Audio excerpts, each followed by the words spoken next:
Hi viewers, நம்ம இந்த வீடியோவில் நம்மளுக்கு பிடித்த உணவுகளை எப்படி தயாரிக்கிறாங்க, அந்த உணவு எப்படி தயாரித்து நம்ம கைக்கு வருதுன்றதை தான் இந்த ஒரு வீடியோவில் நம்ம பார்க்க போகிறோம். இந்த வீடியோவில் நம்ம முதலாக பார்க்க போகிறது கோழி மற்றும் கோழி முட்டைகள். மனிதர்கள் நிறைய பேர் கோழி இறைச்சியிலும் அப்புறம் கோழி முட்டைகளும் அதிகமாக சாப்பிட்டு வராங்க. ஆனால் இந்த கோழி இறைச்சியை தயாரிக்கிறதும் இந்த கோழி முட்டை எப்படி உருவாகுறதோ அதை பார்க்குறீங்களா? கொஞ்சம் கோழியை முட்டையிலேருந்து எப்படி எடுக்கிறாங்க, அந்த முட்டையிலேருந்து கோழி எப்படி வருது, இதுக்காகவே எக்கச்சக்கமான இடங்களை வாங்கி வச்சுருக்காங்க வெளிநாட்டுகள். நீங்கள் இப்போ பார்க்க போகிற காட்சி வெளிநாட்டில் எப்படி அந்த முட்டைகள் வருது, இந்த முட்டையிலேருந்து எப்படி கோழியை எடுக்கிறாங்கன்றது தான் பார்க்க போகிறோம். இந்த வீடியோ எடுக்கிறப்பே தெரிஞ்சிருக்கும். அதாவது அவங்க பண்ணுற ஒரு ப்ராசஸே ரொம்பவும் பாவமான ஒரு ப்ராசஸாக மாதிரி தான் இருக்கும். இந்த கோழியை எப்படி அது வளர்க்குறாங்க, இது எப்படி ஒரு இடத்துலேருந்து இன்னொரு இடத்துக்கு மாற்றுறாங்க, அது எடுக்கிறப்ப எவ்வளோ ஒரு மாதிரி பாவமான ஒரு விஷயம் மாதிரி இருக்குது. இதை எப்படி ஒரு பெரிய கோழியாக மாற்றுறாங்க, அந்த கோழிலேருந்து முட்டை எடுத்து அந்த முட்டையை உடச்சி அதுலேருந்து சின்ன கோழி எடுக்கிறாங்க. இந்த வீடியோவில் நம்ம ரெண்டாவதாக பார்க்க போகிறது ஃப்ரூட் ஜூஸ். எல்லாருக்குமே ஃப்ரூட் ஜூஸ்னால் ரொம்ப ரொம்ப பிடிக்கும். அதுவும் சின்ன குழந்தைங்களுக்கெல்லாம் கொடுத்தா ரொம்ப ஸ்ட்ரென்த்துன்னு சொல்லுவாங்க. ஆனால் சில ஃப்ரூட் ஜூஸ் கிடையாதுங்க. ஆர்செனிக் அப்படின்ற ஒரு கெமிக்கல் சேர்ந்த இந்த ஃப்ரூட் ஜூஸில் நீங்கள் கொடுத்தீங்கன்னா உங்கள் குழந்தைங்களுக்கு ஸ்லோ பாய்சன் மாதிரி மிகவும் ஆபத்தான ஒரு விஷயம். இந்த ஆர்செனிக் அப்படின்றத முக்கியமாக ஆப்பிள் ஜூஸுங்களை அதிகமாக யூஸ் பண்ணுவாங்க. அப்படிப்பட்ட ஜூஸ் நீங்கள் குடிக்கிறப்ப உங்களுக்கு ரொம்பவும் உடல்நிலை மோசமாகிறதுக்கு நிறைய வாய்ப்பு இருக்குது. முக்கியமாக இந்த சைனாலேருந்து வர ரொம்பவும் ஆபத்து. ஏன் இந்தியாவில் சில கம்பெனியில் கூட இந்த ஆர்செனிக் ஆப்பிள் ஜூஸ் அப்படின்றது ஒன்று இருக்குது. இது பிராண்ட் நேம் கிடையாது, அவங்க சேர்க்குற ஒரு கெமிக்கல், ரொம்பவும் ஆபத்தான கெமிக்கல்.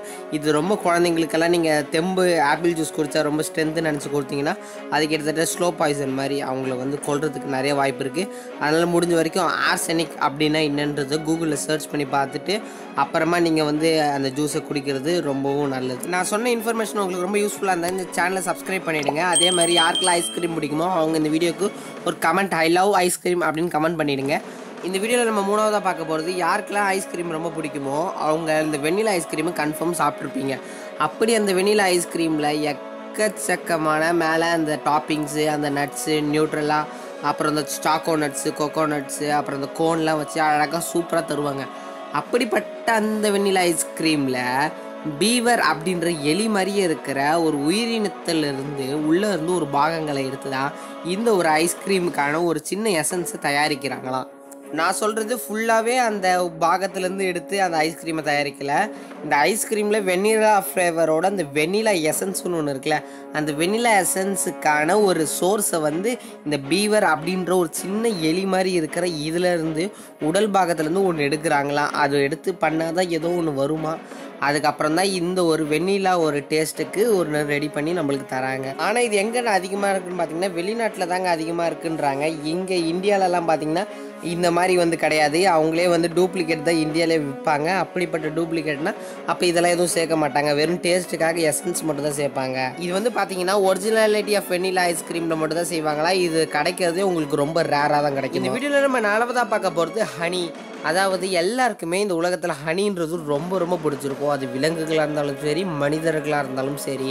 அப்படிப்பட்ட இந்த ஒரு ஹனி மலைங்களுக்கு மேலே உள்ள ஒரு சின்ன ஒரு மறைவான பகுதி, அதாவது குகை மாதிரி உள்ள இடத்துல அதிக மலை தேனீகள் சேகரித்தது தான் இந்த ஒரு தேன். இதை நான் சொல்லி தான் உங்களுக்கு தெரியணும்னு இல்லைங்க, இது உங்களுக்கே தெரியும்.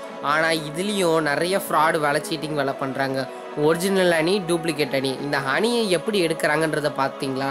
அதாவது ஒரு மலை மேலே ஏறி அங்கேருந்து ஒரு ஏணியை போட்டு ஒரு புகையை மூட்டி அங்கே இருக்கிற அந்த ஹனி, அதாவது இந்த தேனீகள் எல்லாத்தையுமே விரட்டி விட்டுட்டு அப்புறம் கொஞ்ச நேரம் கழித்து அதை கட் பண்ணியோ இல்லைன்னா அதில் குத்தியோ அதுலேருந்து தேனை எக்ஸ்ட்ராக்ட் பண்ணுவாங்க, அதாவது எடுப்பாங்க. அதுக்கப்புறம் தான் ஒரு நல்ல தேன் நம்மளுக்கு கிடைக்கும். அதுவும் அந்த மேலே அந்த சாக்கு சில பேர் போட்டுப்பாங்க, சில பேர் சாக்கு கூட போடுறதில்ல. தேனி கடித்து அப்புறமா தான் இவங்களுக்கு அந்த ஒரு நல்ல தேன் இவங்களுக்கு கிடைக்கிது. அதுக்கப்புறமா அது ஒரு இடத்துலேருந்து வருது. இந்த ஒவ்வொரு மலைப்பகுதியிலேருந்து இந்த தேன் வர்றது ரொம்ப திக்காக இருக்கும். அதோட டேஸ்ட்டும் சும்மா வேறு லெவலில் இருக்கும். ஒரிஜினாலிட்டி தேனை சாப்பிட்றவங்க டூப்ளிகேட் தேனை சாப்பிட்டாங்கன்னா டக்குன்னு கண்டுபிடிச்சிருவாங்களாம். அப்படிப்பட்டு இருக்குமா. இது மலைவாழ் பகுதி மக்களுக்கு தான் அதிகமாக இந்த ஒரு தேன் கிடைக்குமா. ஓகே காய்ஸ், இந்த வீடியோவில் எப்படி அந்த ஃபுட்டை எப்படி தயார் பண்ணுறாங்கன்றதை பார்த்தோம். இதே மாதிரி இன்னொரு சூப்பரான வீடியோவில் பார்க்கலாம். அதுவரை டாட்டா, பை பை, see you.